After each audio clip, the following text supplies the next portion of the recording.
السلام عليكم.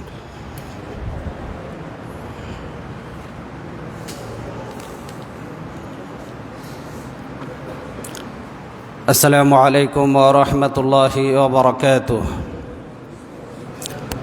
الحمد لله رب العالمين والعاقبة للمتقين والصلاة والسلام على أشرف الأنبياء والمرسلين وعلى آله وأصحابه أجمعين. قال الله تبارك وتعالى في كلامه المجيد وفرقانه الحميد: قل يا أيها الناس إني رسول الله إليكم جميعا. وقال أيضا تعالى: وما أرسلناك إلا رحمة للعالمين.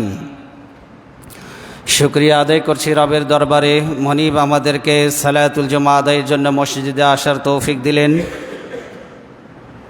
রবিউল আউয়াল মাসে সৈয়দুল মুরসালিন আশরাফুল আম্বিয়া রহমাতুল লিল আলামিন সরওয়ারে দু আলম, পৃথিবীর আকাশ এবং জমিনের সর্বশ্রেষ্ঠ মহামানব, তার জীবনী নিয়ে আল্লাহ আমাদেরকে আলোচনা করার তৌফিক দিলেন।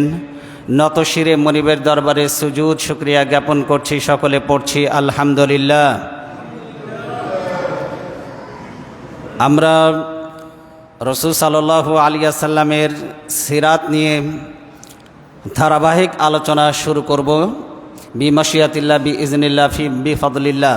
সেই ধারাবাহিকতায় আজকে আমরা রাসূল সাল্লাল্লাহু আলাইহি ওয়াসাল্লামের জন্ম বৃত্তান্ত, রাসূল সাল্লাল্লাহু আলাইহি ওয়াসাল্লাম দেখতে কেমন ছিলেন, রাসূল সাল্লাল্লাহু আলাইহি ওয়াসাল্লামের শৈশব কৈশোর, জাহিলি যুগের অবস্থা, রাসূল সাল্লাল্লাহু আলাইহি ওয়াসাল্লামের বিপ্লবাত্মক জীবন, রাসূল সাল্লাল্লাহু আলাইহি ওয়াসাল্লামের মিশন ভীষণ এবং বর্তমান পৃথিবীতে রাসূল সাল্লাল্লাহু আলাইহি ওয়াসাল্লামের আদর্শকে কাজে লাগিয়ে কিভাবে একটি সুখী, সমৃদ্ধ, কল্যাণকর একটি রাষ্ট্র গঠন করা যায়, সেই বিষয়ে রূপরেখা কেমন ছিল রাসূল সাল্লাল্লাহু আলাইহি ওয়াসাল্লামের, সেই বিষয়গুলি আমরা ধারাবাহিকভাবে আলোচনা করব, আল্লাহ যদি আমাদেরকে তৌফিক দেন। তো আমরা প্রথমেই আলোচনা করতে চাই রাসূল সাল্লাল্লাহু আলাইহি ওয়াসাল্লামের জন্ম বৃত্তান্ত নিয়ে। রাসূল সাল্লাল্লাহু আলাইহি ওয়াসাল্লামের শুভ জন্ম, রাসূল সাল্লাল্লাহু আলাইহি ওয়াসাল্লাম এই পৃথিবীতে কখন আগমন করেছিলেন? দেখুন, রাসূল সাল্লাল্লাহু আলাইহি ওয়াসাল্লাম নির্দিষ্ট কোন তারিখে তিনি এই ধরায় আগমন করেছেন এ নিয়ে মতভেদ রয়েছে ঐতিহাসিকদের মধ্যে। তবে মাস এবং বারের ব্যাপারে কোনো সন্দেহ নেই, সবাই একমত। হাদিসটি খেয়াল করুন, রাসূল সাল্লাল্লাহু আলাইহি ওয়াসাল্লাম হস্তি বাহিনীর আক্রমণের বছর আব্রাহা বাদশাহ ইয়ামান দেশ থেকে তিনি যখন হস্তি বাহিনী নিয়ে কাবা ঘর আক্রমণের জন্য তিনি যখন মক্কায় আগমন করেছিলেন, সেই সময় সেই বছরেই রবিউল আউয়াল মাসে সোমবারের দিন রাসূল সাল্লাল্লাহু আলাইহি ওয়াসাল্লাম জন্মগ্রহণ করেন। বলেন কোন মাস? রবিউল আউয়াল মাসের সোমবারের দিন রাসূল সাল্লাল্লাহু আলাইহি ওয়াসাল্লাম জন্মগ্রহণ করেন। হাদিসটি খেয়াল করুন, নবীজি সাল্লাল্লাহু আলাইহি ওয়াসাল্লাম আন ইবনে আব্বাস তিনি বলেন, ইবনে আব্বাস তিনি বর্ণনা করছেন, ক্বাল ওয়ালিদান নবী সাল্লাল্লাহু আলাইহি ওয়াসাল্লাম আমাল ফিল, হস্তি বাহিনীর আক্রমণের বছর নবীজি সাল্লাল্লাহু আলাইহি ওয়াসাল্লাম এই ধরায় তিনি আগমন করেন। সেই মাসটি কোন দিন ছিল এবং দিনটি কোন দিন ছিল, সেই বিষয়ে ইবনে আব্বাস তিনি বলছেন, ওয়ালিদা রাসূলুল্লাহ সাল্লাল্লাহু আলাইহি ওয়াসাল্লাম ইয়াউমাল ইসনাইন ফি রবিউল আউয়াল, নবীজি সাল্লাল্লাহু আলাইহি ওয়াসাল্লাম রবিউল আউয়াল মাসের সোমবারের দিন জন্মগ্রহণ করেন। বলেন কোন দিন, কোন মাস? রবিউল আউয়াল মাস। এ ব্যাপারে কোনো সন্দেহ নেই, এ ব্যাপারে সকল ঐতিহাসিক একমত। হাদিসেও এ বিষয়ে বিশুদ্ধ বর্ণনা রয়েছে। রাসূল সাল্লাল্লাহু আলাইহি ওয়াসাল্লামের নাম কি ছিল? রাসূল সাল্লাল্লাহু আলাইহি ওয়াসাল্লামের নাম কোরআন এবং হাদিসে বিভিন্ন নামে আল্লাহ তাকে সম্ভাষণ করেছেন। রাসূল সাল্লাল্লাহু আলাইহি ওয়াসাল্লাম নিজের 5টি নাম তিনি একটি হাদিসে উল্লেখ করেছেন। রাসূল সাল্লাল্লাহু আলাইহি ওয়াসাল্লামের 5টি নাম একটি হাদিসে আমরা জানতে পারি। সে 5টি নাম কি? জুবাইর ইবনে মুতঈম তিনি বলছেন, নবীজি সাল্লাল্লাহু আলাইহি ওয়াসাল্লাম নবীজি থেকে তিনি বর্ণনা করেছেন, তিনি বলেন নবীজি সাল্লাল্লাহু আলাইহি ওয়াসাল্লাম নিজেকে 5টি নামে আমাদেরকে পরিচয় করিয়ে দিয়েছেন। 1 নম্বরে তিনি বলেন আনা মুহাম্মদ, নবীজি সাল্লাল্লাহু আলাইহি ওয়াসাল্লাম বলেছেন আমার নাম হলো মুহাম্মদ। 1 নম্বরে কি? সবাই বলেন। 1 নম্বরে, 2 নম্বর ওয়া আনাল আহমদ, 2 নম্বর নবীজির নাম হচ্ছে আহমদ। 2 নম্বরের নাম কি? এটা কথার জবাব দেন সবাই। 1 নম্বরে মোহাম্মদ, 2 নম্বরে আহমদ। 3 নম্বরে নবীজি সাল্লাল্লাহু আলাইহি সাল্লাম তিনি বলছেন ওয়া আনাল মাহি আল্লাযী ইউমহা বিহি বিয়াল কুফরা। নবীজি 3 নম্বরে তার নাম বলছেন আমার নাম হলো মাহি। মাহি মানে কি? নিঃশেষকারী, ধ্বংসকারী, মিটিয়ে দেওয়া। অর্থাৎ আমার মাধ্যমে কুফুরকে আল্লাহ নিশ্চিহ্ন করে দিয়েছেন। সুবহানাল্লাহ বলেন। মাহি মানে হলো নিশ্চিহ্নকারী, মুছে, যে ব্যক্তি মুছে দেয় তার নাম হলো মাহি।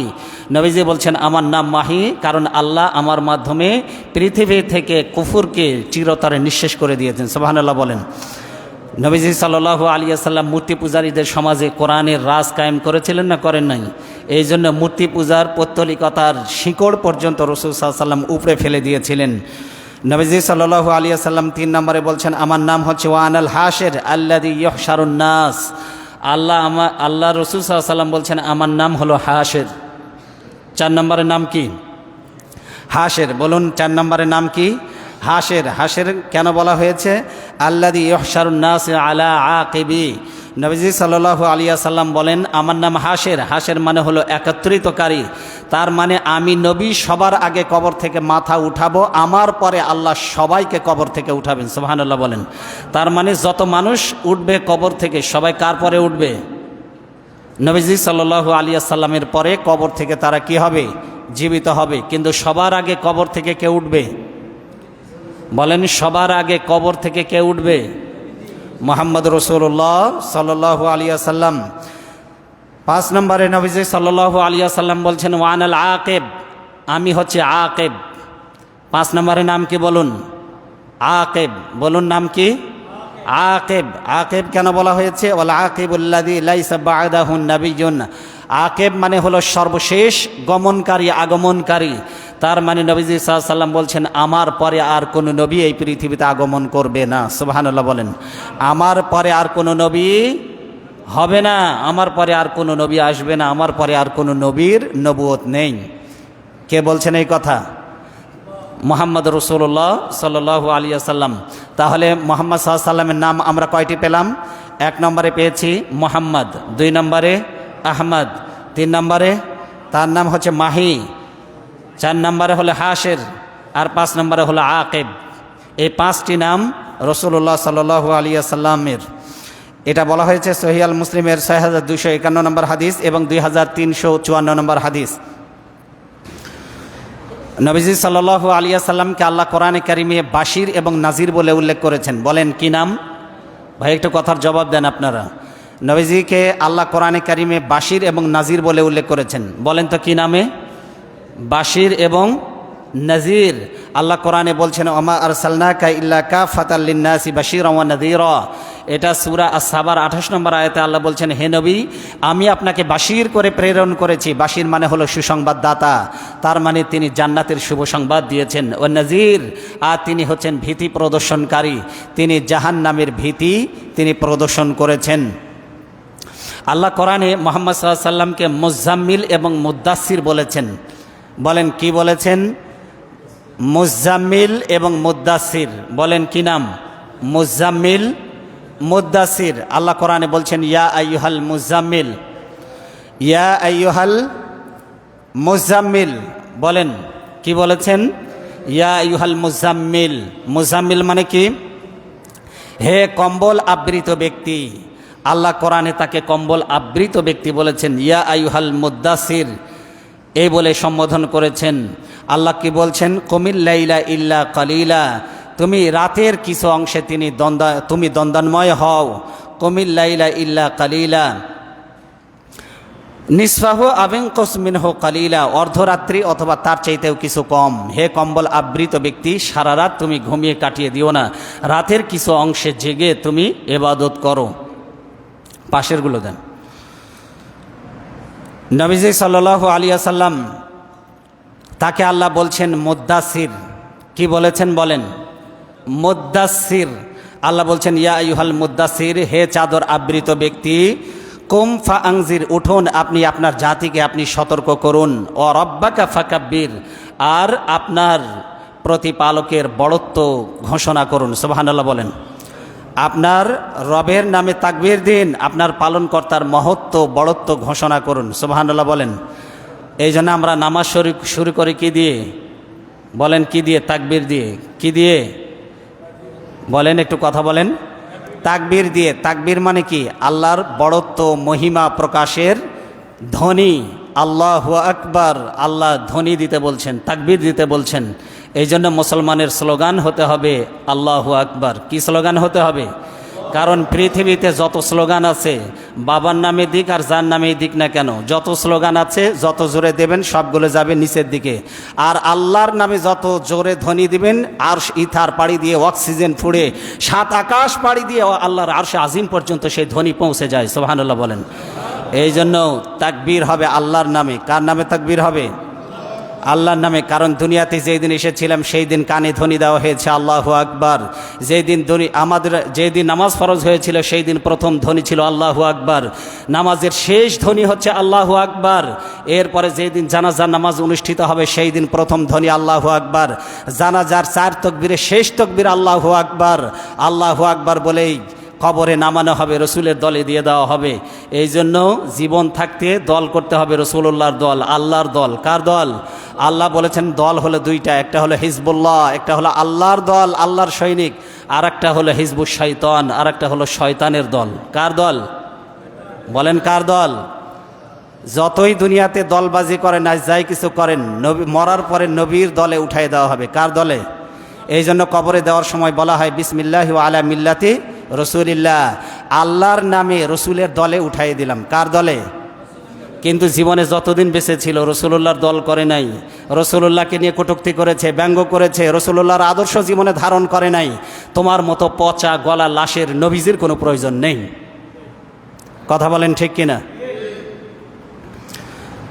এই জন্য আল্লাহর নামে ধ্বনি দিতে হবে। কে বলেছেন এই কথা? বলেন কে বলেছেন এই কথা? আল্লাহ বলেছেন। বলেন আল্লাহর নামটা বলেন, জোরে বলেন। কে বলেছেন এই কথা? আল্লাহ বলেছেন অরব্বাকা ফাকাব্বির, তুমি তোমার রবের নামে তাকবীর দাও, ধ্বনি দাও, তোমার রবের বড়ত্ব প্রকাশ করো। সূরা আল মুদ্দাসিরের 1 থেকে 3 নম্বর আয়াত।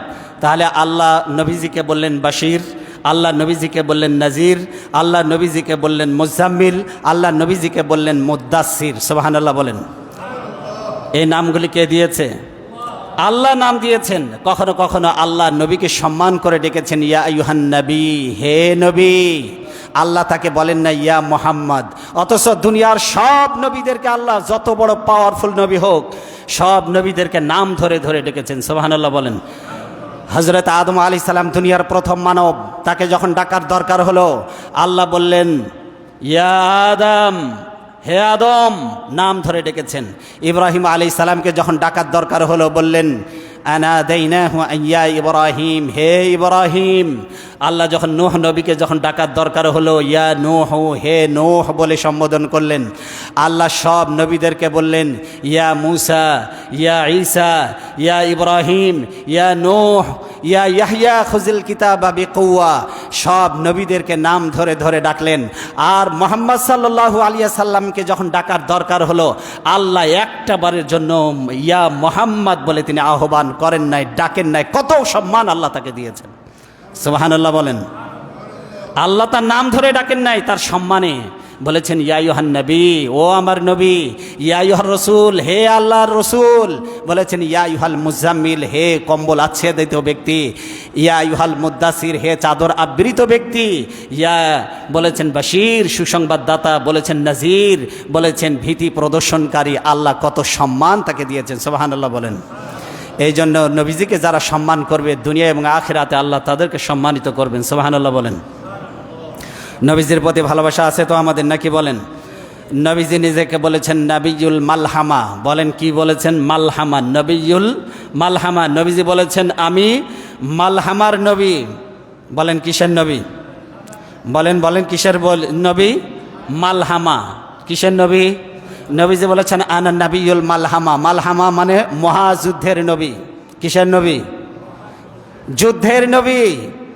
আমরা নবীজির আদর্শ মানে কি বুঝি? মাথায় থাকবে পাগড়ি, হাতে থাকবে তসবিহ, খানকায় পীর হিসাবে বসে যাবে, বাস মুরিদেরা হাদিয়া তোহফা আসবে, বসে বসে খাবে আর পেটগুলি একেবারে কুমিরের মতো একেবারে বানিয়ে ফেলবে, পটকা মাছের মতো মোটা। সে তত বড় আল্লাহর ওলি, কিন্তু নবীজি বলছেন আমি নবিউল মালহামা, যুদ্ধের নবী, আমি অন্যায় এবং বাতিলের বিরুদ্ধে ময়দানে সোচ্চার। সুবহানাল্লাহ বলেন। এই জন্য দাড়ির বহর দেখে আর হাতে তসবি দেখে আর পাঁচ কল্লি দেখে বুঝবেন না সে তত বড় আল্লাহর ওলি। আল্লাহর ওলি বুঝবেন যে যত বেশি যুদ্ধের ময়দানে বাতিলের বিরুদ্ধে অবতীর্ণ হবে, বুঝবেন হলো সে তত বড় আল্লাহর ওলি। সুবহানাল্লাহ বলেন। নবীজি নিজেকে বলেছেন আনা নবিউল মালহামা, আমি যুদ্ধের নবী। বলেন কিসের নবী? কথা বলেন, সবাইকে বলতে হবে আমি কিসের নবী? যুদ্ধের নবী। কারণ যদি ময়দানে যদি অবতীর্ণ হওয়া না লাগতো, নবীজি আমাদের মতো পীর মুরিদির ব্যবসা যদি করে খাইতো, তাহলে নবীজির দাঁত দন্দান মোবারক শহীদ হওয়া লাগতো না। কথা বলেন ঠিক কিনা? লোহার হেলমেট মাথার ভিতরে ঢুকে গিয়ে মাথার মধ্যে কড়া প্রবেশ করতো না। নবীজিকে 3 বছর জেল খাটতে হতো না। নবীজির মতো মানুষ জেল খেটেছে পৃথিবীতে কোন আল্লাহর ওলি আছে যার জেল খাটা লাগবে না? খালি সুন্নত। নবীজি মিষ্টি খাইতে পছন্দ করতেন, এটা সুন্নত। নবীজি মেসওয়াক করতে ভালোবাসতেন, ওইটা সুন্নত। খাওয়ার পরে নবীজি দুপুরবেলা শুয়ে বিশ্রাম নিতেন, সুন্নত। এই সব সুন্নত পালন করতে খুব মজা লাগে। কিন্তু নবীজি জেল খেটেছেন, যুদ্ধের ময়দানে বাতিলের বিরুদ্ধে তলোয়ার উঁচু করে রণাঙ্গনে নাজিল হয়েছেন। এই সব সুন্নত মানতেও ভালো লাগে না, শুনতেও ভালো লাগে না। আছে না নেই? বলেন আছে না নেই? এই রোগ মুসলমানদের মধ্যে আছে। এই জন্য আমরা সব বিষয়ে আলোচনা করব। আল্লাহ আমাদেরকে যেন তৌফিক দেন, বলেন আমিন। রাসূলুল্লাহ সাল্লাল্লাহু আলাইহি ওয়াসাল্লাম তার উপাধিতে, তিনি তার নামে নাম রাখতে বলেছেন, কিন্তু তার উপাধিতে উপাধি রাখতে নিষেধ করেছেন তার জীবদ্দশায়। তার নামে নাম রাখা যাবে, যেমন মোহাম্মদ নাম আপনি রাখতে পারবেন, আহমদ নাম আপনি রাখতে পারবেন। তবে আল্লাহর কাছে সবচেয়ে প্রিয় দুটি নাম হলো আব্দুল্লাহ আর একটা হলো আব্দুর রহমান। এই দুটি নাম আল্লাহর কাছে সবচাইতে বেশি প্রিয়। বলেন আল্লাহর কাছে সবচাইতে প্রিয় নাম কি? আব্দুল্লাহ এবং আব্দুর রহমান। তবে আপনি চাইলে মোহাম্মদ এবং আহমদ নাম রাখতে পারেন। নবীজি বলছেন, আনাস রাদিয়াল্লাহু তাআলা আনহু থেকে বর্ণিত, কান নবী সাল্লাল্লাহু আলাইহি ওয়াসাল্লাম ফি সুক, নবীজি সাল্লাল্লাহু আলাইহি ওয়াসাল্লাম একবার বাজারে গিয়েছিলেন। বলেন কোথায় গিয়েছিলেন? কথা বলেন না কেন ভাই আপনারা? বলেন কোথায় গিয়েছিলেন? বাজারে। একটু জবাব দেন, কোথায় কোথায় গিয়েছিলেন? বাজারে। আপনাদেরকে বলি, কথার জবাব দিবেন, এটা হলো সুন্নাত। নবীজি প্রশ্ন করতেন, সাহাবীরা জবাব দিতেন। আমি বলে যাব, আপনারা উত্তর দিবেন না, তা কিন্তু হবে না। বলেন নবীজি কোথায় গিয়েছিলেন? বাজারে গিয়েছিলেন। ফাকালা রাজুলুন ইয়া আবুল কাসিম, নবীজিকে এক ব্যক্তি কাউকে যেন সম্বোধন করে বলল, হে আবুল কাসিম। ফালতাফাতান নবী সাল্লাল্লাহু আলাইহি ওয়াসাল্লাম, নবীজি ওই ব্যক্তির দিকে তাকালেন। ও তখন ওই ব্যক্তি কি বলছে? ফাকালা সাম্মু বি ইসমি, ওই ব্যক্তি বলছে, আমি তো আপনাকে ডাকিনি ইয়া রাসূলুল্লাহ, আমি আপনাকে ডাকিনি, আমি আপনাকে ডাকিনি। নবীজি বললেন, শোনো, তোমরা আমার নামে নাম রাখবা, কিন্তু তোমরা আমার উপাধিতে কারো উপাধি রাখবা না। কারণ আবুল কাসেম এটা হলো আমার উপাধি। কার উপাধি? বলেন কার উপাধি? কাসেম হলো নবীজি সাল্লাল্লাহু আলাইহি ওয়াসাল্লামের পুত্র সন্তানের নাম। কিন্তু নাবালিক অবস্থায় তারা দুনিয়া থেকে কি করেছিলেন? বিদায় গ্রহণ করেছিলেন। এই জন্য নবীজিকে পুত্রের নামে ডাকা হতো আবুল কাসেম। কি নামে ডাকা হতো? এটা রাসূল সাল্লাল্লাহু আলাইহি ওয়াসাল্লাম তার জীবিত অবস্থায় এই নাম রাখতে তিনি নিষেধ করেছিলেন। উপাধি দিয়ে নাম রাখা যাবে না। তবে নামে নাম রাখতে পারবে, মোহাম্মদ নাম রাখতে পারবে, আহমদ নাম রাখতে পারবে, মাহি নাম রাখতে পারবে, হাশের নাম রাখতে পারবে, আকিব নাম রাখতে পারবে, মুজাম্মিল নাম রাখতে পারবে, মুদ্দাসির নাম রাখতে পারবে, কিন্তু কি রাখতে পারবে না? উপাধি। অবশ্য অনেক আলেমরা বলেছেন, নবীজি জীবদ্দশার পরে কেউ চাইলেও নবীজির উপাধিতেও নাম রাখতে পারবে। এখন যদি কেউ আবুল কাসেম রাখে কোনো সমস্যা নেই, কিন্তু নবীজি যতদিন জীবিত ছিলেন কেউ আবুল কাসেম নামে নাম রাখতে পারবে না। নবীজি সাল্লাল্লাহু আলাইহি ওয়াসাল্লামের চেহারা কেমন ছিল? আপনাদের জানতে ইচ্ছা করে না নবীজির চেহারা কেমন ছিল? সুবহানাল্লাহ বলেন। পৃথিবীতে সবচাইতে সুদর্শন মানুষের নাম হলো মুহাম্মদ। বলেন নাম কি? মুহাম্মদ সাল্লাল্লাহু আলাইহি ওয়াসাল্লাম। নবীদের মধ্যে নবীজি সাল্লাল্লাহু আলাইহি ওয়াসাল্লাম বলেছেন, আল্লাহ নবীদের মধ্যে সবচাইতে সুদর্শন করে তৈরি করেছেন ইউসুফ নবীকে। কোন নবীকে? ইউসুফ আলাইহিস সালামকে দেখে আসার পর নবীজি সাল্লাল্লাহু আলাইহি ওয়াসাল্লাম বলেছেন, পৃথিবীর অর্ধেক মানুষের সৌন্দর্য আল্লাহ একা ইউসুফ নবীকে দান করেছেন। নবীজি সাল্লাল্লাহু আলাইহি ওয়াসাল্লামের সহধর্মিণী আয়েশা রাদিয়াল্লাহু তাআলা আনহা উম্মাহাতুল মুমিনিন, আমাদের মা, তিনি বলেছেন, আকাশে একটা সূর্য আছে, আকাশের সূর্য দিনের বেলায় উদিত হয়, ওই আমারও একটা সূর্য আছে, কিন্তু আমার সূর্যটা উদিত হয় রাতের বেলা। সুবহানাল্লাহ বলেন। নবীজির আলোয় ঝলমল করত গোটা বাড়ি, গোটা ঘর আলোকিত হয়ে যেত তার নুরানি আভায়। এত সুন্দর করে আল্লাহ তাকে তৈরি করেছিলেন। মা আয়েশা রাদিয়াল্লাহু তাআলা আনহা বলেছেন, ওরা ইউসুফ নবীকে দেখে, ওই যুগের সুন্দরী নারীরা, তারা তাদের আঙ্গুলগুলি কেটে ফেলেছিল, কিন্তু ওরা যদি আমার রসুলকে দেখতো, ওরা যদি আমার হাবিবকে দেখতো, তাহলে নিজেদের আঙ্গুল নয়, নিজেদের কলিজাটাই তারা কেটে ফেলে দিত। সুবহানাল্লাহ বলেন। কত সুন্দর করে আল্লাহ তাকে তৈরি করেছিলেন। তারপরেও আসুন আমরা হাদিস থেকে শুনি। জাবের বিন সামুরা থেকে বর্ণিত, বলেন কোন নবী, কোন সাহাবী? জাবের বিন সামুরা, তিনি বর্ণনা করছেন, রাআইতু রাসূলুল্লাহ সাল্লাল্লাহু আলাইহি ওয়াসাল্লাম ফি লাইলাতি ইদহিয়ানি ফাজআলতু আনজুরু ইলা রাসূলিল্লাহ সাল্লাল্লাহু আলাইহি ওয়াসাল্লাম। আমি একবার চাঁদনি রাতে নবীজির দিকে তাকিয়ে থাকলাম। বলেন কিসের রাতে? চাঁদনি রাতে। কথা বলেন। চাঁদনি রাতে নবীজির দিকে আমি দৃষ্টিপাত করলাম। তিনি বলছেন, ওয়া ইলাল কামার, চাঁদনি রাতে আমি একবার চাঁদের দিকে তাকাতে লাগলাম, আর একবার ওয়া আলাইহি হুল্লাতুন হামরা, একবার নবীজির দিকে তাকাই আর একবার চাঁদের দিকে তাকাই। দুইটা কম্পেয়ার করতেছিলাম, কার সৌন্দর্য বেশি, চাঁদের সৌন্দর্য বেশি নাকি আমার নবীজির সৌন্দর্য বেশি। সাহাবী বলছেন, ও আলাইহি, তার গায়ের উপরে ছিল হুল্লাতুন হামরা, লাল একটি চাদর, একদম সাদা ফর্সা লালিমা সুন্দর। এরপরে চাঁদনি রাতে লাল চাদর নবীজির গায়ে জড়ানো। চাঁদনি রাতে নবীজি সাল্লাল্লাহু আলাইহি ওয়াসাল্লামের দিকে আমি তাকাচ্ছি, একবার চাঁদের দিকে আমি তাকাচ্ছি। আমার কাছে মনে হলো, সাহাবী বলছেন, ফাইজা হুয়া ইনদি আহসানু মিনাল কামার, আমার কাছে মনে হলো যে চাঁদের সৌন্দর্য নবীজির সৌন্দর্যের কাছে ম্লান হয়ে গেছে, হারিয়ে গেছে। সুবহানাল্লাহ বলেন। চাঁদের সৌন্দর্য লজ্জা পেয়ে গিয়েছে আমার নবীজির চেহারার সামনে, আমার নবীজির সৌন্দর্যের সামনে চাঁদের সৌন্দর্য হার মেনেছে। আমার কাছে মনে হলো চাঁদের চাইতে নবীজির সৌন্দর্যটা হাজার হাজার গুণ বেশি। সুবহানাল্লাহ বলেন। জাবের বিন সামুরা, তিনি বর্ণনা করছেন, তিরমিজি শরীফের হাদিস 2811 নম্বর হাদিস। কাব বিন মালিক, তিনি বর্ণনা করছেন, ইজা সুররা ইস্তানারা ওয়াজহুহু হাত্তা কাআন্নাহু কিতাআতু কামারিন।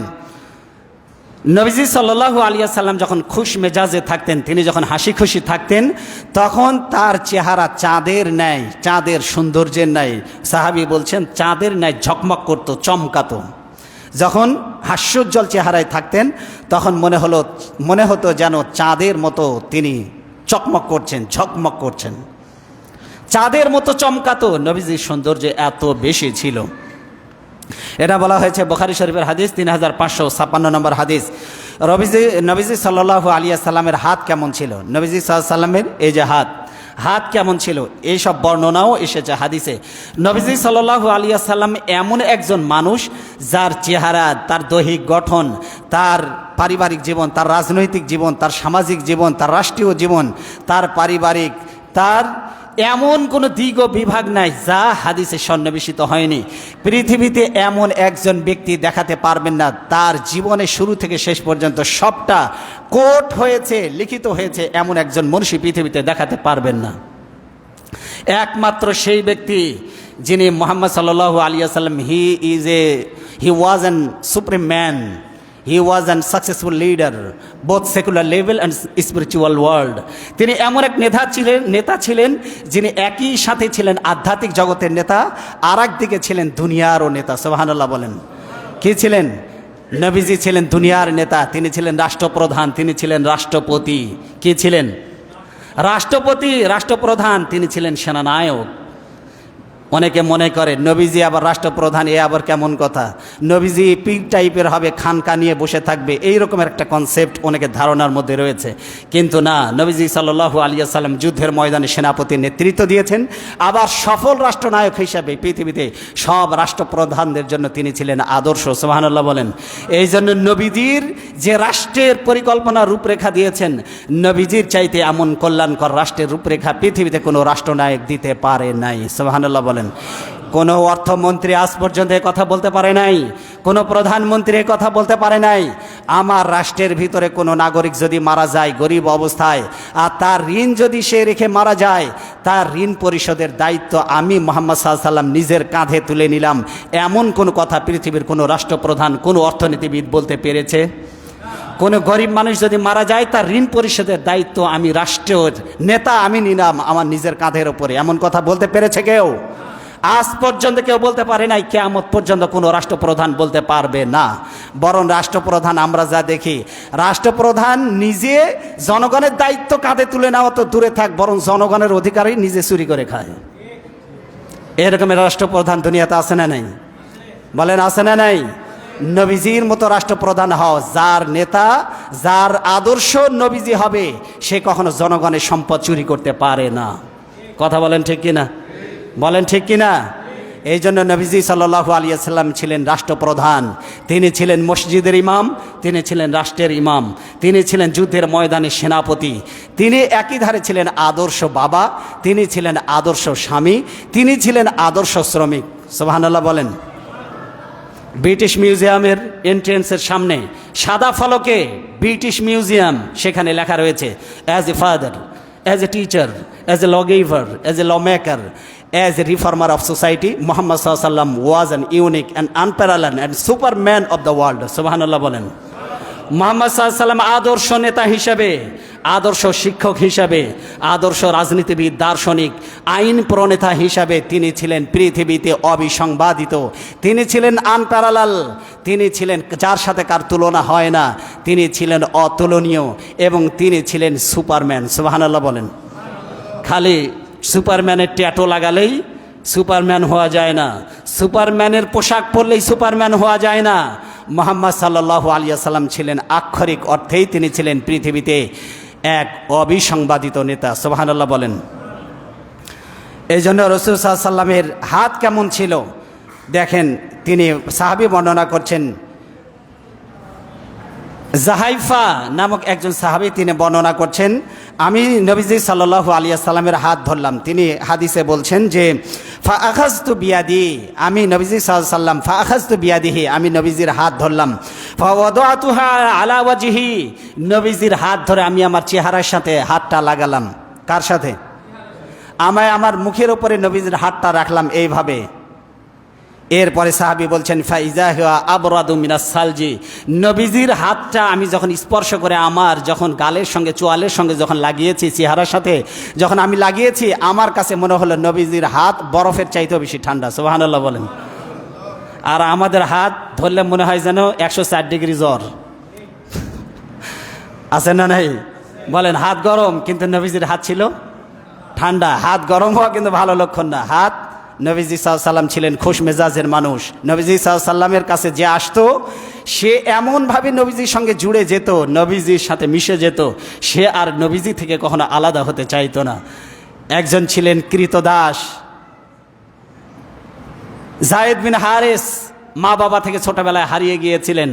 মা বাবা বহুকাল পরে তার সন্ধান পেল, যায়েদ ইবনুল হারেসের কাছে গিয়ে বলছে, বাবারে চলো বাড়ি ফিরে যাই, যত সম্পদ আছে সব তোমার নামে লিখে দেওয়া হবে। নবীজির কাছে তারা পেশ করলো, নিবেদন জানালো, যায়েদ ইবনুল হারেস আমাদের সন্তান, সে হারিয়ে গিয়েছিল, সে এখন আপনার জিম্মায় আছে, আপনি আমার সন্তানকে ফেরত দিন, আমাদের সন্তানকে ফেরত দিন। নবীজি সাল্লাল্লাহু আলাইহি ওয়াসাল্লাম বলেন, এমন কোনো মানুষ তো আমি নই যে জোর করে আমি কাউকে রেখে দেব, এমন মানুষ তো আমি নই। আবার কেউ আমার কাছে থাকতে চাইলে আমি তাকে দূর দূর করে তাড়িয়ে দেব, এমন মানুষও আমি নই। দেখো, তোমাদের সন্তান যদি তোমাদের সাথে যেতে চায় তাহলে আমার কোনো আপত্তি নেই। সন্তানের কাছে মা বাবা এসে বলছে, বাবারে চলো, মা বাবা এসে বলছে চলো বাড়ি যাই, যত সম্পদ আছে সব তোমাকে দিয়ে দেব, চলো বাড়ি যাই।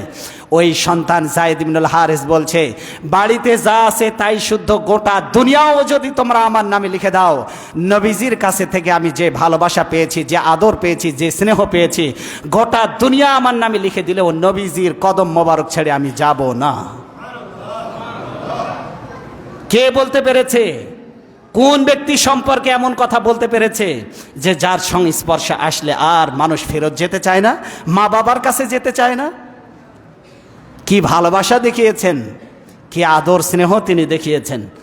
হযরত আনাস রাদিয়াল্লাহু তাআলা আনহু তিনি বলছেন, আমি 10 বছর নবীজির খাদেম ছিলাম। কত বছর? বলেন কত বছর? 10 বছর নবীজির খেদমত করেছি। নবীজি 10টা বছরের মধ্যে একটা দিনের জন্য আমাকে ধমক দিয়ে কথা বলেন নাই। নবীজি এমনটি বলেন নাই, আনাস তুমি কেন করেছো, আনাস তুমি কেন করনি। নবীজি একটা দিনের জন্য আমাকে বলেননি। কি আদর্শ! অথচ আজকে আমরা দেখতে পাই শ্রমিকদেরকে বিড়ির সেঁকা দেওয়া হয়, সল্লি খুন্তা গরম করে পিঠের ওপরে সেঁক দেওয়া হয়, গোটা শরীরটাকে পুড়িয়ে দেওয়া হয়, গরম তেল ঢেলে দেওয়া হয়। হয় না হয় না? বলেন হয় না হয় না? তাহাজ্জুদ পড়ে কপালে যতই দাগ ফেলান, কাজের লোকের সাথে দুর্ব্যবহার করে আল্লাহর জান্নাতে যাবেন এমন আশা করা বোকামি। নবীজি মৃত্যুর আগে 2টা উপদেশ দিয়ে গিয়েছিলেন। 1 নম্বরে বলেছিলেন নামাজ কখনো ছাড়বে না, আর 2 নম্বরে বলেছিলেন অধীনস্থ চাকর চাকরানি যারা আছে অধীনস্থ মানুষদেরকে কষ্ট দিও না। এই জন্য নিজের অধীনস্থ চাকর চাকরানি যারা আছে নিজের বাড়ির কাজের লোককে কখনো কষ্ট দিবেন না। নবীজি সাল্লাল্লাহু আলাইহি সাল্লামের চেহারাটা এমনই ছিল, তার হাত ছিল বরফের চাইতে বেশি ঠান্ডা, আর আতিয়াবু রাইহাতান মিনাল মিস্ক, আর তার শরীরের ঘ্রাণ ছিল মেশক আম্বরের চাইতে অধিক সুগন্ধিযুক্ত। সুবহানাল্লাহ বলেন। মেশক আম্বরের চাইতে দুনিয়ার সবচেয়ে দামি আতরের চাইতেও সুগন্ধিযুক্ত ছিল নবীজির গায়ের সুঘ্রাণ। আর আমরা তো একদিন গোসল না করলে গায়ে দুর্গন্ধের ঠেলায় কাছেই যাওয়া যায় না। অনেক শয়তান আছে সারা বছরও গোসল করে না, এরা আবার নাকি পীর।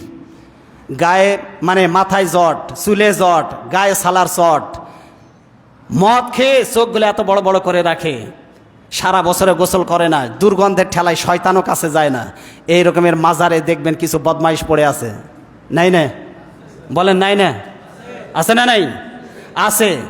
নবীজির ঘ্রাণ ছিল, নবীজির গায়ের সুঘ্রাণ ছিল মেশক আম্বরের চাইতে বেশি সুগন্ধিযুক্ত। এই জন্য সুগন্ধি ব্যবহার করা নবীজির সুন্নত।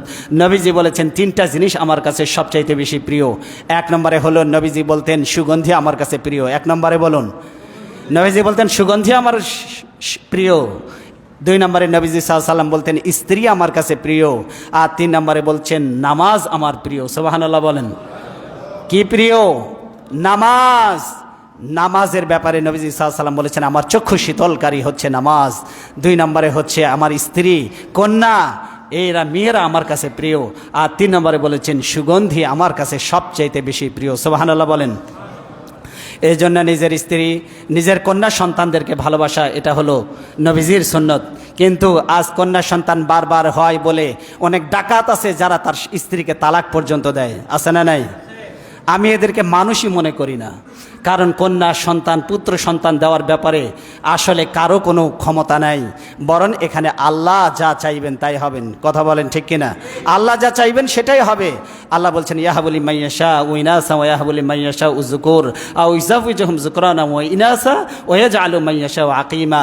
আমি যাকে চাইবো ছেলে দেব, যাকে চাইবে মেয়ে দেব, যাকে চাইবো ছেলেও দেব মেয়েও দেব, যাকে চাইবো আমি কিচ্ছু দেব না। আছে না নাই? বলেন নিঃসন্তানী আছে না নাই? ছেলেও নাই মেয়ে নয়, টাকা পয়সা সম্পদের অভাব নাই, কিন্তু ছেলে মেয়ে হয় না। কার ক্ষমতা? বলেন কার হাত? অথচ কন্যা সন্তানের ব্যাপারে নবীজি বলছেন আমার কাছে সবচাইতে প্রিয়।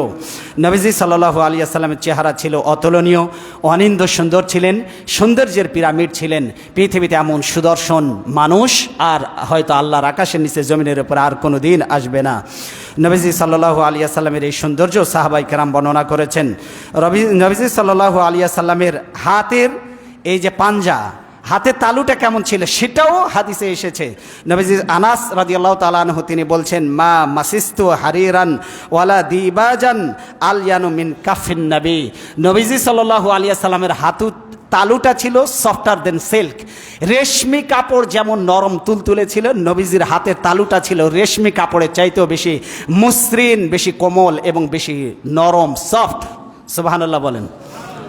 এত সুন্দর করে আল্লাহ তাকে মনে হয় যেন তৈরি করেছিলেন, সৌন্দর্যের পিরামিড, সব সৌন্দর্যকে হার মানায়। বুখারী শরীফে 3561 নম্বর হাদিস। নবীজি সাল্লাল্লাহু আলাইহি সাল্লামের মুখ কেমন ছিল? দলিয়া আল ফাহাম। নবীজি সাল্লাল্লাহু আলাইহি সাল্লাম দলিয়া আল ফাম। নবীজি সাল্লাল্লাহু আলাইহি সাল্লামের মুখ ছিল গোলাকৃতির। কেমন ছিল? গোলাকৃতির, নবীজির চেহারাটা ছিল গোলাকৃতির। জাবের ইবনে সামুরা তিনি বর্ণনা করছেন রাসূল সাল্লাল্লাহু আলাইহি সাল্লামের উভয় চোখ কেমন ছিল? ডাগর চোখ ছিল। ডাগর, ডাগর চোখ মানে সুন্দর, সুন্দর বলতে যা বোঝায় ডাগর চোখ ছিল নবীজি সাল্লাল্লাহু আলাইহি সাল্লামের চোখ সম্পর্কে জাবের ইবনে সামুরা তিনি বর্ণনা করছেন আশকালুল আইনাইন, নবীজি সাল্লাল্লাহু আলাইহি সাল্লামের উভয় চোখ ছিল সাদা এবং লাল মিশ্রিত, মানে অপলক নেত্রে সুন্দর করে সাজিয়ে দিলে যেমন সুন্দর লাগে, তার চোখটা অলওয়েজ সাদা এবং লাল মিশ্রিত অবস্থায় ছিল। আল্লাহ তাকে এমনভাবে তৈরি করেছিলেন। আর গোড়ালি কেমন ছিল? নবীজি সাল্লাল্লাহু আলাইহি সাল্লামের গোড়ালি কেমন ছিল? জাবির ইবনে সামুরা তিনি বর্ণনা করছেন মানহুস আল আকিব, পায়ের গোড়ালি ছিল চিকন। নবীজির পায়ের গোড়ালি কেমন ছিল? চিকন ছিল।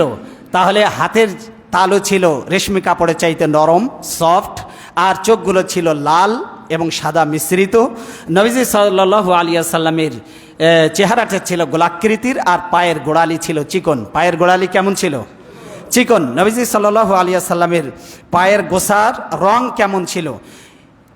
তিনি বর্ণনা করছেন যে পায়ের গোছা ছিল শুভ্র এবং উজ্জ্বল, মনে হতো যেন রক্ত কেবল ঠিকরে পড়বে, চামড়া ফেটে মনে হয় রক্ত ঠিকরে পড়বে, এমন ছিল। জুহাইফা তিনি বর্ণনা করছেন খরাজান নবী সাল্লাল্লাহু আলাইহি সাল্লাম কাআন্নী আনজুরু ইলা ওয়াবিদা সাকিহি, নবীজি সাল্লাল্লাহু আলাইহি সাল্লাম একবার ঘর থেকে বের হলেন, আমি লক্ষ্য করলাম নবীজি বের হলেন, তার পায়ের গোছার উজ্জ্বলতা তিনি বলছেন উজ্জ্বল শুভ্রতা আমি দেখতে পেলাম, তার পায়ের গোছার উজ্জ্বল শুভ্রতা আমি দেখতে পেলাম, মানে পায়ের গোছা একদম দবদবে সাদা এবং লালিমা সুন্দর, এবং মনে হতো যেন রক্ত চামড়া ফেটে বের হবে, এই রকমের সুন্দর মানুষ ছিলেন, সুদর্শন ছিলেন। মুসনাদ আল আহমদের 20,812 নম্বর হাদিস। এরপরে রাসূল সাল্লাল্লাহু আলাইহি সাল্লামের বগলটা কেমন ছিল? এটাও হাদিসে বর্ণনা করা হয়েছে। রাসূল সাল্লাল্লাহু আলাইহি সাল্লামের A to Z একদম বলেছি, রাজনৈতিক জীবন, সামাজিক জীবন, পারিবারিক জীবন এবং তার দৈহিক সৌন্দর্যের বর্ণনা, এবং দ্বিপাক্ষিক চুক্তির ক্ষেত্রে রাসূল সাল্লাল্লাহু আলাইহি সাল্লাম কী রণকৌশলগুলি যুদ্ধের ময়দানে প্রয়োগ করতেন, সব কিছুই এসেছে। আমরা ধারাবাহিকভাবে 10-12 জুমা রাসূল সাল্লাল্লাহু আলাইহি সাল্লামের এই সমস্ত বিভিন্ন আলোচনা এবং রাসূল সাল্লাল্লাহু আলাইহি সাল্লামের বিভিন্ন কর্মকাণ্ড নিয়ে কী পছন্দ করতেন, কী পছন্দ করতেন না, নানাবিধ বিষয় নিয়ে আমরা এই সিরিজ পর্যালোচনা করব, যেহেতু আমরা রবিউল আউয়াল মাসে পদার্পণ করেছি। তো নবীজি সাল্লাল্লাহু আলাইহি সাল্লামের বগলটা কেমন ছিল? সাহাবী বর্ণনা করছেন আব্দুল্লাহ ইবনে মালিক বিন বুহাইনা আল আসাদি তিনি বর্ণনা করছেন ইজা সাজাদা ফাররাজা বাইনা ইয়াদাইহি হাত্তা নারা ইবতাইহি, নবীজি সাল্লাল্লাহু আলাইহি সাল্লাম যখন সেজদায় যেতেন তখন তিনি তার দুই বাহুটাকে বগল থেকে আলাদা রাখতেন। আমরা তো এরকম একদম দেহের সাথে চিপে ধরে তারপরে মাটির সাথে মিশে গিয়ে সেজদা করি না, নবীজি সাল্লাল্লাহু আলাইহি সাল্লাম এটা করতেন না। নবীজি সাল্লাল্লাহু আলাইহি সাল্লাম তার দুই বাহুটাকে বগল থেকে আলাদা রাখতেন, এবং তিনি যখন সেজদা করতেন তখন তার বগলে সাদা চামড়া দেখা যেত। সাহাবী বলছেন যে আমি নবীজি সাল্লাল্লাহু আলাইহি সাল্লামের বগলের দিকে তাকিয়ে দেখলাম নবীজির বগলটা ছিল একদম সাদা ধবধবে, কিন্তু আমরা আমাদের ন্যাচারালি যেটা হয় বগলটা কালো হয়ে যায়, ব্ল্যাক হয়ে যায়, অধিকাংশ মানুষেরই সেটা হয়। নবীজি সাল্লাল্লাহু আলাইহি সাল্লামের বগল বাহুর নিচটা ছিল একদম সাদা ধবধবে। নবীজি সাল্লাল্লাহু আলাইহি সাল্লামের কাঁধ কেমন ছিল? কাঁধ, এই প্রশস্ত কাঁধের অধিকারী তিনি ছিলেন। আলী রাদিয়াল্লাহু তাআলা আনহু বলেন যে নবীজি কেমন ছিলেন? খুব কি উঁচু ছিলেন, আবার খুব কি খাটো ছিলেন? নবীজি সাল্লাল্লাহু আলাইহি সাল্লাম সম্পর্কে বলছেন হযরত আলী, তিনি তার জামাই এবং তিনি চতুর্থ খলিফা, তিনি বলছেন লাম ইয়াকুর রাসূলুল্লাহ সাল্লাল্লাহু আলাইহি সাল্লাম বিত্তবিল, নবীজি সাল্লাল্লাহু আলাইহি সাল্লাম খুব বেশি লম্বা ছিলেন না, ওয়ালা বিল কাসির, নবীজি সাল্লাল্লাহু আলাইহি সাল্লাম খুব বেশি খাটো বা বেটেও ছিলেন না। শাতনাল কাফাইন, নবীজি সাল্লাল্লাহু আলাইহি সাল্লাম শাতনাল কাফাইনি ওয়াল কাদামাইনি জখমার রাসি জখমাল কারাদিসি তাবিলাল মাসরুবাতি, তিনি বলছেন যে হাতের এবং পায়ের তালু, হাতের তালু এবং পায়ের তালু মাংসে পরিপূর্ণ ছিল, একদম মাংসতে পরিপূর্ণ, হাড় আর চামড়ার মতো না, মাংসে পরিপূর্ণ ছিল। এরপরে ছিল তার শির ডাঁড়াটা ছিল একদম হিষ্টপিষ্ট, খুব সুদর্শন মানুষ এবং খুব শক্তিশালী এনার্জেটিক হলে যেমন হয় মাজা কুজো করে এরকম না, শির ডাঁড়াটা ছিল একদম খুব হিষ্টপিষ্ট। নবীজি সাল্লাল্লাহু আলাইহি সাল্লামের চাইতে শক্তিশালী যুবক আরব দেশে আর একটাও ছিল না। সেই যুগের সবচাইতে বড় কুস্তিগির নাম ছিল রুকানা। কি নাম ছিল? বলেন কি নাম ছিল? বলেন ভাই কি নাম ছিল? রুকানা। বলেন কি নাম ছিল? রুকানা। রুকানা নবীজিকে এসে বলছেন, তুমি যদি আমাকে হারাতে পারো তাহলে আমি ইসলাম ধর্ম গ্রহণ করব।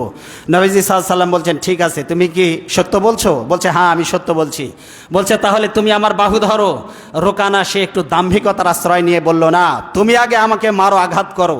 নবীজি সাল্লাল্লাহু আলাইহি সাল্লাম বললেন, নবীরা যদি কারো গায়ে হাত তোলে সে আঘাত সহ্য করার ক্ষমতা পৃথিবীর কারো নাই। কারণ আমি যদি তোমাকে মারি সে আঘাত সহ্য করার মতো ক্ষমতা তোমার নেই। আর নবীরা যার গায়ে হাত তোলে সে জাহান্নামী। নবীরা যার গায়ে হাত তোলে, আর নবীর গায়ে কেউ যদি হাত তোলে সেও জাহান্নামী। কারণ আমি যদি তোমার গায়ে হাত তুলি, যাবা কোথায়? সরাসরি জাহান্নামে যাবে। আর আমি যদি হাত তুলি, মাজা কোমর কিছু থাকবে না, একদম মাটির সাথে মিশে যাবা। এই জন্য নবীরা সহজে কারো গায়ে হাত তোলে না। আর যদি নবী কারো গায়ে হাত তোলে, বুঝবেন ওই দিনই তার জীবনের শেষ দিন। ওই দিনই সেই দিন। নবীজি সাল্লাল্লাহু আলাইহি সাল্লামের শির ঢালা ছিল খুব হিষ্টপিষ্ট। নবীজি বললেন, ধরো।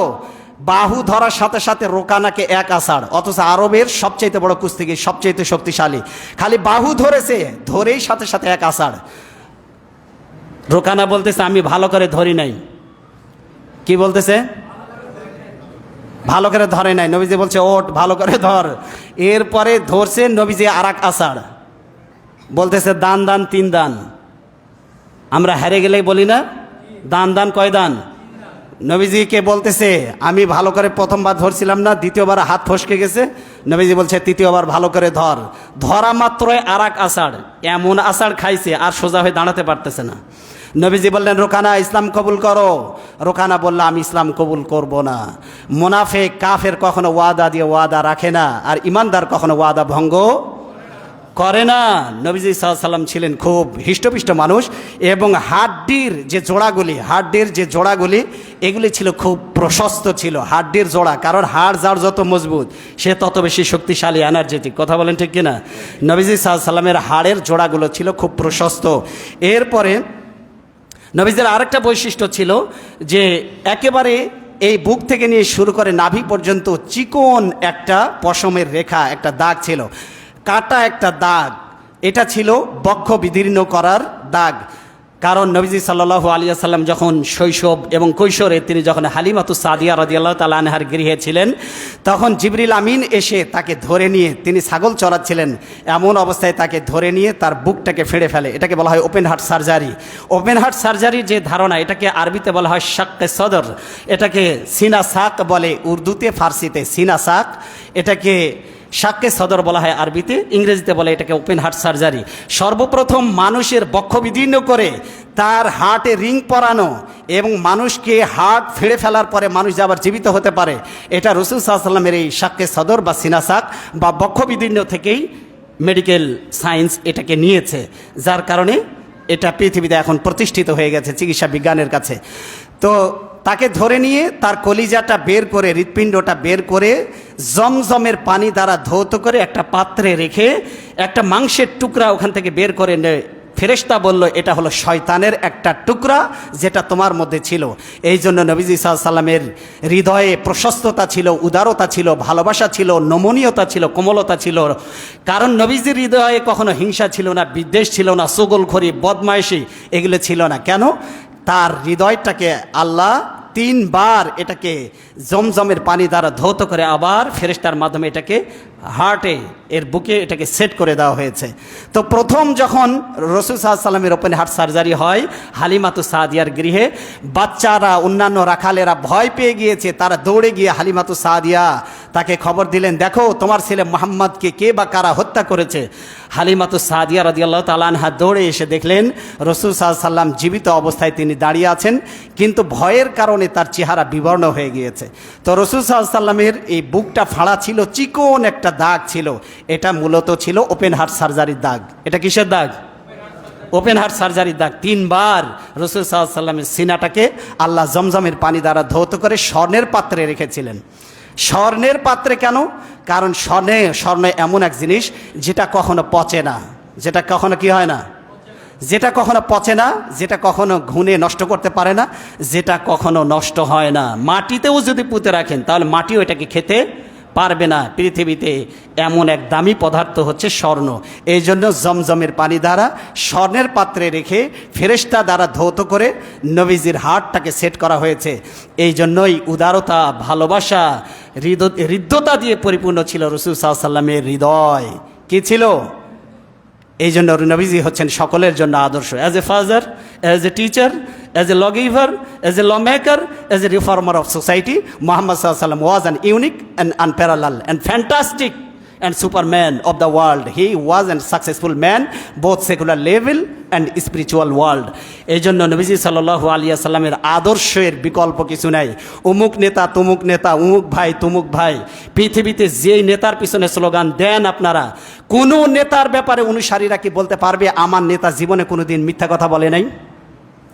কোনো নেতার ব্যাপারে কোনো অনুসারী গ্যারান্টি দিতে পারবে? কিন্তু মুহাম্মদ সাল্লাল্লাহু আলাইহি ওয়াসাল্লাম ছিলেন সেই নেতা যিনি বলেছেন, রাতের অন্ধকারে আমার মধ্যে যা দেখতে পাও, দিনের আলোতে আমার মধ্যে যা দেখতে পাও, সবগুলি খুলে খুলে মানুষের সামনে বলে দাও, মানুষকে বলে দাও। আমার কাছে গোপন বলে কোনো জিনিস নেই। পৃথিবীতে এত বড় কথা পৃথিবীতে কোনো নেতা বলতে পেরেছে আজ পর্যন্ত? বরং নেতাদেরকে বলতে শুনি, আমি যা বলি তাই শোনো, আমি কি করি তা দেখতে যাও না। কথা বোঝেন নাই? কারণ জনগণের সামনে বড় বড় লেকচার দিয়ে তারপরে গোপনে যায় আকাম করে, এরকমের নেতা আছে না নাই সমাজে? এই জন্য একদম সফল নেতা মুহাম্মদ রাসূলুল্লাহ সাল্লাল্লাহু আলাইহি ওয়াসাল্লাম, যার চরিত্রের মধ্যে কোনো কালিমা নাই, যার চরিত্রের মধ্যে কোনো দোষ নাই, যিনি নিষ্কুলুষ, যিনি পুত পবিত্র, অনুপম চরিত্রের আধার মুহাম্মদ সাল্লাল্লাহু আলাইহি ওয়াসাল্লাম। আল্লাহ তার চরিত্রের ওপরে আমাদেরকে প্রতিষ্ঠিত রাখুন, তার আদর্শকে আমাদের গ্রহণ করার তৌফিক দান করুন। বলেন আমিন। হাযা মা ইনদি ওয়াল ইলমু ইনদাল্লাহ আলাইহি তাওয়াক্কালতু ওয়া ইলাইহি উনীব। আমরা যারা সুন্নাত পড়ি নাই সুন্নাত পড়ে নেব।